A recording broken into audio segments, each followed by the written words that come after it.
masih mau ya mengusung calon itu, memilih calon. Masih maukah kita?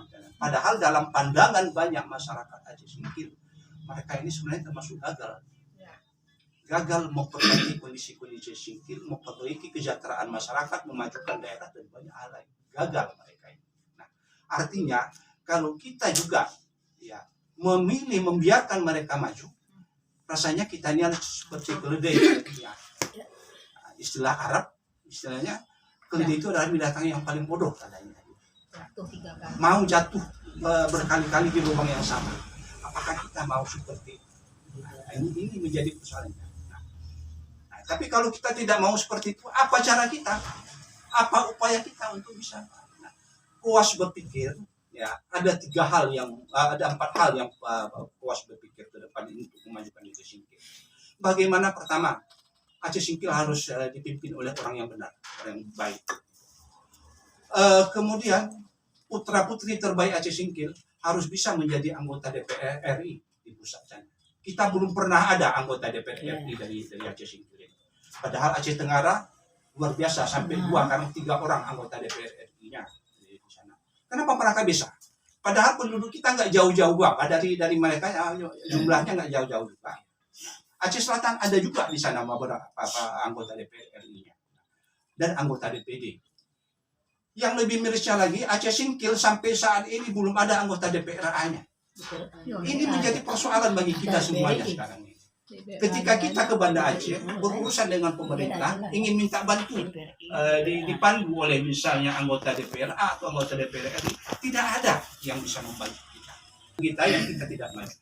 Nah, di samping itu di DPRK kita di Aceh Singkil ini juga ternyata tidak baik-baik saja. Ternyata tidak baik-baik saja. Banyak anggota DPR kita ini yang ketika dia sudah duduk, kerjanya apa? Mementingkan pribadi, golongannya, partainya, dan kroni-kroninya. Sangat sedikit mereka berpikir untuk masyarakat. Ini juga persoalan. Nah, oleh karena itulah, ya, puas berusaha ke depan ini. Ya, tahun 2024 adalah momen bagi Aceh Singkil sebenarnya untuk bisa bangkit. Nah, bangkit itu bagaimana? Kita perjuangkan anggota DPR RI supaya ada dari Aceh Singkil. Kita perjuangkan anggota DPR A harus ada dari Aceh Singkil. Kita perjuangkan orang yang duduk di DPRK kita ini, ya orang-orang yang mempunyai nilai-nilai spiritual yang bagus, ya, punya kecerdasan dan punya juga nilai spiritual. Ini yang kita harapkan. Kemudian juga dalam hal ini pemimpin Aceh Singkil juga harus ada orang-orang yang cerdas yang mampu memajukan Aceh Singkil. Ini kesepakatan kita semua di dalam puas. Ini hal yang kita puas. Lantas apa cara kita untuk mewujudkan cita-cita ini? Kita ada instrumen-instrumen yang di Aceh yang bisa kita manfaatkan untuk hal ini. Apa instrumen itu? Aceh adalah punya sebuah kepercayaan dari pusat untuk melaksanakan syariat Islam bagi masyarakat di Provinsi Aceh. Itu dengan Undang-Undang Nomor 40 Tahun 1999 itu diberikan kepada Aceh. Nah, termasuk kita tentunya Aceh Singkil. Nah, sehingga ya selama ini Aceh berusaha untuk menerapkan syariat Islam itu, tapi dalam hukum-hukum syariah biasa, misalnya pencurian, perzinahan, judi dan segala macam. Dalam hal-hal masalah-masalah kepemimpinan sebenarnya itu ada yang lebih utama, ya. Karena tidak mungkin rasanya seorang yang dipilih tanpa dengan syariat, dengan cara-cara yang baik akan mampu menjadikan daerah itu menjadi daerah yang baik. Itu belum pernah dilakukan. Oleh karena itu menjadi upaya puas.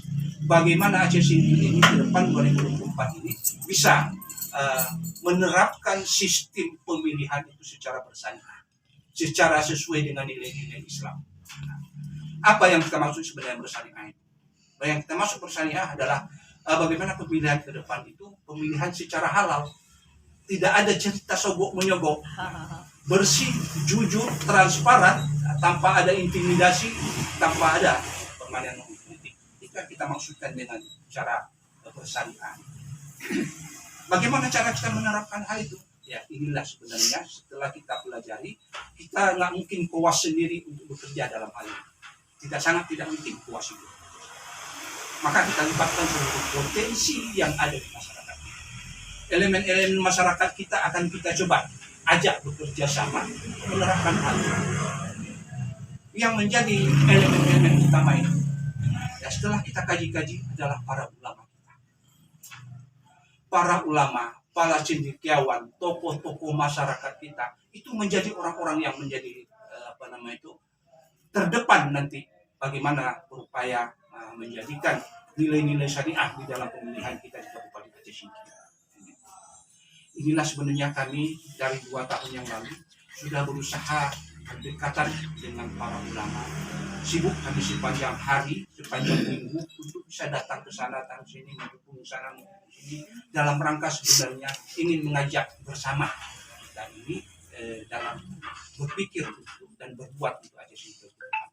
Kami sudah mendekati juga para tokoh-tokoh Aceh Singkil yang ada, para cendekiawan, walaupun belum maksimal, tapi kita sudah mulai berbuat. Sebahagian orang memandang itu pekerjaan sia-sia sebenarnya. Apa kita ini ya menerapkan syariah ini dalam pemilihan, banyak orang memandang itu kegiatan yang sia-sia. Kenapa sia-sia? Sudah masif betul ini masalah-masalah money politik ini, sogok menyogok ini di masyarakat sudah masif. Bahkan kalau kita dengar, bapak-bapak juga sudah dengar, untuk kepala desa saja itu ada 1 juta. Mau kemana kita ini? Mau kemana kita ini? Sebentar lagi mungkin juga seperti itu. Mungkin juga seperti itu. 1 juta. Kita yang takut kita nanti merembes ke instansi berikutnya, ada MAA kita, adat kita, ada MPU kita, ada yang lain-lain kita, itu merembes terus. Kalau kita tidak coba cegah ini, ya, maka barangkali kita ini terperangkap dalam apa yang disampaikan Allah di dalam Al-Quran itu, Al-A'raf 96. Kalau saja, kata Allah, kalau saja penduduk negeri itu beriman dan bertakwa kepada Allah, ya, maka akan kami turunkan berkah dari langit. Tetapi kalau ternyata masyarakat ini tidak percaya, mendustakan ayat-ayat kami, maka kami azab dia dengan apa yang mereka lakukan. Dalam ayat ini kalau kita renungkan, sebenarnya terjadi sekarang. Kenapa? Banyak sekali bangunan-bangunan kita yang dibangun mangkrak, hampir tidak jalan. Ada kapal-kapal kita yang bocor, yang ini segala macam. Ada lapangan terbang kita, lapangan kita tidak berfungsi.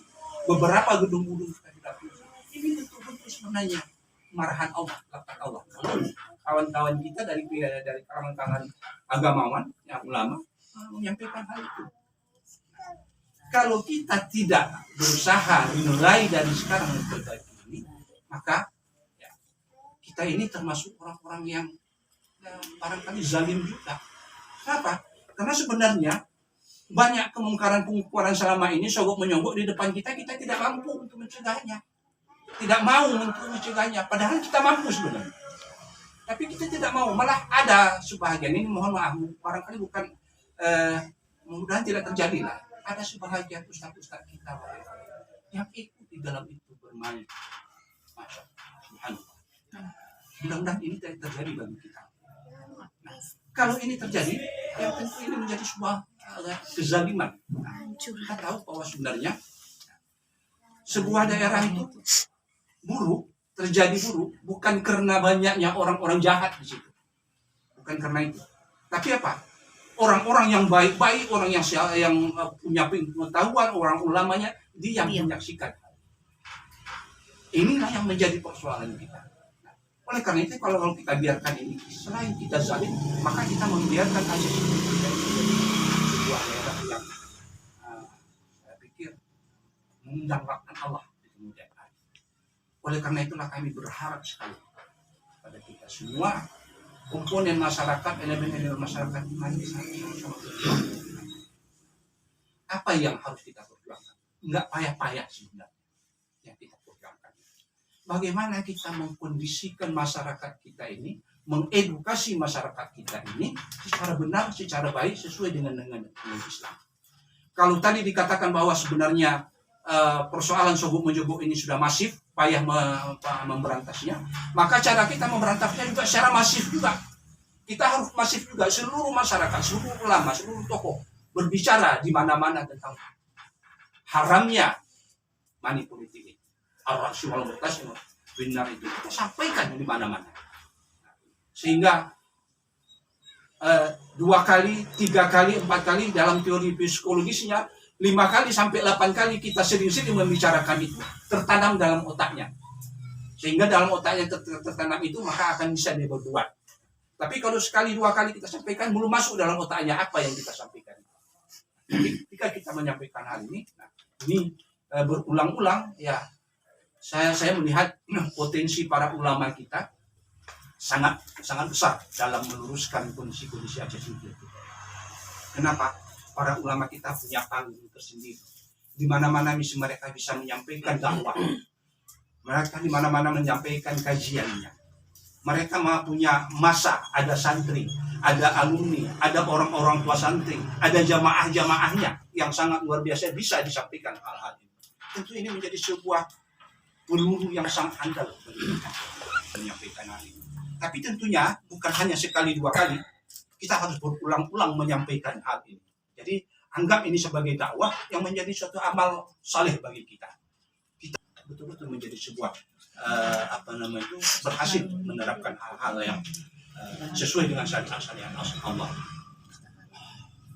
Kemudian yang saya mulakan para Buya dan teman-teman sekalian, ada sebuah metode cara strategi yang harus kita lakukan untuk mendapatkan bagaimana siapa yang menjadi pemimpin, yang menjadi anggota DPR RI kita di pusat, di wilayah dan di sini. Ada sebuah gambaran yang kami ingin sampaikan. Mohon nanti dalam kesempatan ini Buya bisa memberikan pendapat, bisa memberikan saran-saran, bisa memberikan wejangan-wejangan kepada kita, ya, bahwa sebenarnya kita sudah mencoba mengklasifikasikan daerah ini, Aceh Singkil ini, sesuai dengan klasifikasi KIP dalam hal ini, yaitu per dapil. Ada dapil di dalam pemilu kita, ada dapilnya di sini, ada 4 dapil. 4 dapil. Dapil 1, 2, 3, dan 4. Dapil 1 itu Aceh Singkil, ya, Kuala Baru, Singkil Utara, Pulau Banyak Barat. Itu dapilnya. Sementara Gunung Meriah, itu dapilnya dapil 2. Itu 1 kecamatan saja. Nah, kemudian ada dapil 3. Yang termasuk di sana itu Simpang Kanan, Suro, ya. Danau Paris. Nah, kemudian ada dapil selanjutnya adalah Singkohor, Kota Bahari dan Suro. Ya, itu dapil. Jadi ada 4 dapil. Kita menginginkan seperti ini, Bapak-bapak sekalian, para abuya kami yang kami muliakan. Nah, kita coba memunculkan orang-orang yang memungkinkan untuk bisa menjadi senator kita, menjadi wakil kita. Di pusat siapa? Di wilayah provinsi siapa? Kemudian di DPRK kita siapa? Kita coba munculkan dari dapil kita masing-masing.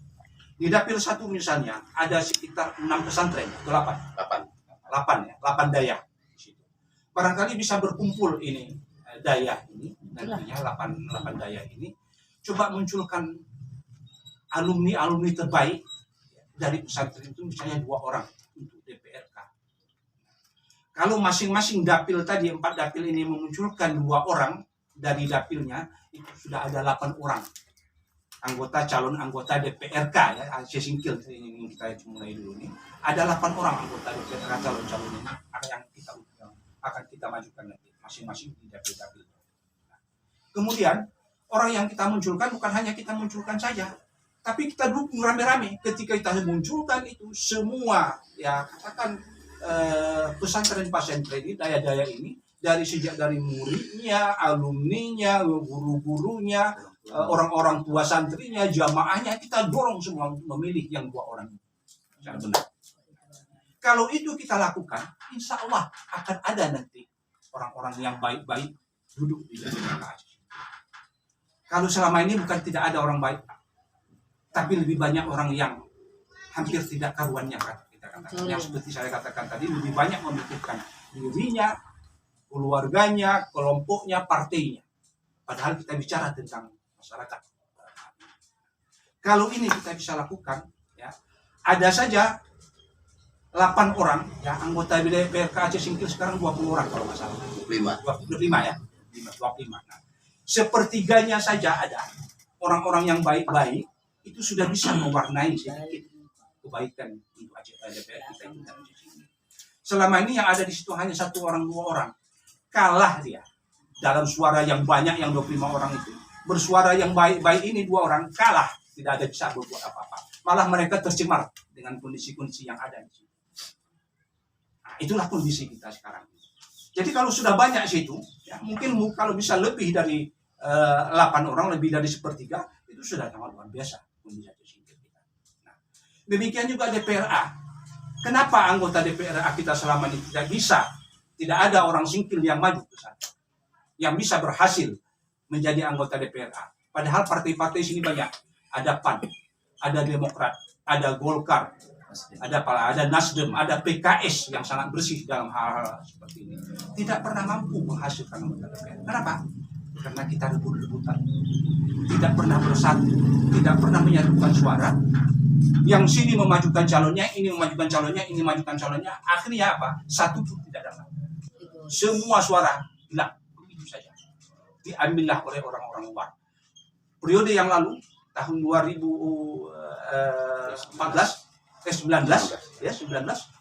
3 orang anggota DPRA semuanya dari suku Salam.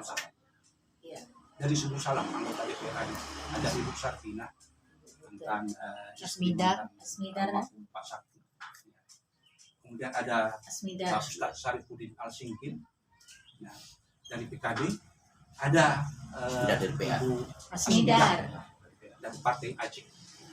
Mereka ini bukan naik dari sini. Mereka ini naiknya dari suku Salam. Sementara kita, ya, apapun tidak. Oleh karena itu mari kita bersatu. Kita satukan. Kita cari sosok 1 atau 2 orang, itu kita dukung habis-habisan. Tapi kita harus janji, mendukung itu jangan kita minta uang kepada mereka. Tapi bagaimana upaya-upaya kita mendorong masyarakat kita untuk, ayo pilih mereka. Jangan harapkan uang dari mereka. Harus seperti itu kita. Demikian juga untuk pusat. Untuk pusat tuh kita sudah berusaha mendorong, ya, Dr. Fajri Alihab. Beliau itu fungsioner dari LIPI. Ya. Dia bersedia untuk maju dalam hal ini ke pusat. Nah, di pusat itu ada 2, ada DPR, ada DPD. Kita berharap beliau ini masuk dari salah satunya. Apakah dari DPR RI? Kalau DPR RI berarti pakai partai. Kalau dari DPD non partai. Ya. Nah, ini kita dorong mereka. Ketika mereka sudah maju, kita akan dorong. Nah, tapi kita masih kekurangan orang. Kalau beliau masuk dari DPD, maka kita harus ada satu lagi mendorong orang-orang yang bisa masuk dari jalur DPR. Siapa itu? Kami juga minta bantuan dari Abu-Abu, barangkali ada nama-nama orang yang tersimpan di dalam pemikiran untuk cocok yang layak di sana. Saya melihat untuk Aceh Singkil tidak banyak orang yang cocok untuk bisa maju ke sana itu. Ya. Artinya cocok, ya, dia dikenal oleh banyak masyarakat Aceh Singkil sehingga mudah orang memilih. Ya, memberikan suara dan punya kapasitas juga dari sisi keilmuannya. Saya hanya melihat satu, ya, orang-orang yang sekarang ini adalah Pak Mu'afuri. Ya. Itu sebenarnya punya potensi. Pak Mu'afuri. Ustadz Maruli itu bisa juga. Ya? Ustadz Maruli itu Manggar. Oh ya. Dia kan S2 juga Batu. Nah jadi ada barangkali beberapa orang karena mungkin kalau dengan banyak kita dulu ada yang nama-nama. Vokal juga kita coba dorong ke sana. Nah dari untuk DPRA mungkin kalau memungkinkan kenapa enggak Ustadz Hambali maju ke DPRA? Misalnya seperti itu. Kenapa enggak ada orang-orang lain dari pesantren? Ada Ustadz Rashid misalnya, Abdul Rashid yang memimpin pondok pesantren itu kan, Darul Rashid. Itu punya orang-orang yang punya potensi misalnya. Kemudian ada orang-orang yang sama. Mari kita dorong. Jadi ini maksud kami, Abu ya, kita harus mengambil momen 2024 ini. Dengan demikian, ya, tentunya kita akan bisa berbuat ke depan untuk meningkatkan kesejahteraan masyarakat kita, membangun daerah kita lebih baik, ya itu insya Allah dengan kebersamaan kita, persatuan kita didukung oleh para ulama. Saya sangat yakin sekali dengan para ulama kita ini mampu untuk berbuat hal-hal seperti itu. Sangat yakin sekali. Sekarang yang kita undang ini kan ulama-ulama pondok pesantren. Padahal ada ulama-ulama kita yang sangat banyak juga yang non pondok, yang mereka berceramah di mana-mana, khatib di mana-mana, melakukan pengajian di mana-mana. Itu juga akan kita rangkum. Mereka tidak masalah. Kita mari kita sama-sama.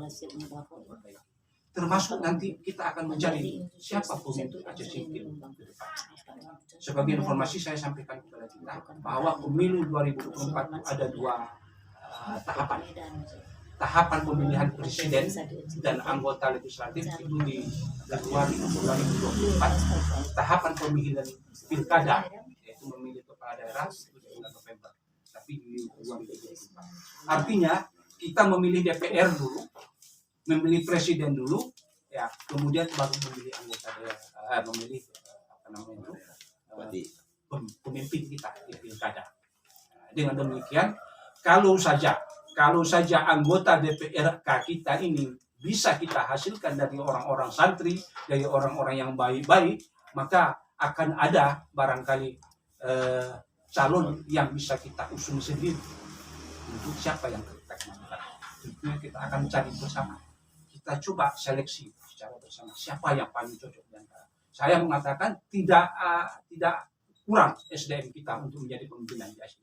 Tidak kurang. Banyak yang bisa. Tapi tentunya kita harus mencari yang terbaik di antara yang terbaik. Ada persyaratan-persyaratan itu. Misalnya bagaimana tadi sepertinya dia punya popularitas yang baik di masyarakat, punya elektabilitas itu bagaimana dia bisa perhatian orang memilih kepada dia. Kemudian juga punya sedikit anggaran. Nah, yang anggaran itu sebenarnya setelah kita hitung-hitung untuk menjadi seorang bupati, kepala daerah, kalau secara normatif yang namanya kos politik itu tidak lebih dari 1 M sebenarnya. Tetapi kita habis membuang-buang dana selama ini sampai 15 M. Kemana itu uang? Nah, ini yang menjadi persoalan kita. Dengan uang 1 M sebenarnya sudah bisa kita memilih seorang pemimpin yang baik, yang bagus. Memang tidak bisa juga kita tidak punya uang. Harus apapun ceritanya harus kita punya. Nah, ini yang kami sampaikan. Artinya ketika kami menyampaikan ini kepada Buya, bisa menjadi pemikiran dari Buya, ulama-ulama kita, dan meneruskannya ini barangkali ke pesantren-pesantren yang ada di wilayah kita masing-masing. Pada saat ini kita ini sangat dimuliakan pada hari ini. Ada 2 pondok pesantren dua dan terbuka bersama kita untuk kita berharap dari mereka akan bersebarlah semua pesantren yang lain yang insya Allah semua tujuan kita lakukan memperbaiki kondisi Aceh Singkil. Barangkali itu yang saya sampaikan dulu. Mudah-mudahan kita bisa berdiskusi. Nanti kami minta arahan dari buya-buya kita yang ada tentang upaya-upaya yang kita lakukan ini, sehingga ada sebuah semangat juga bagi kami untuk meneruskan aktivitas ini. Sebelumnya memang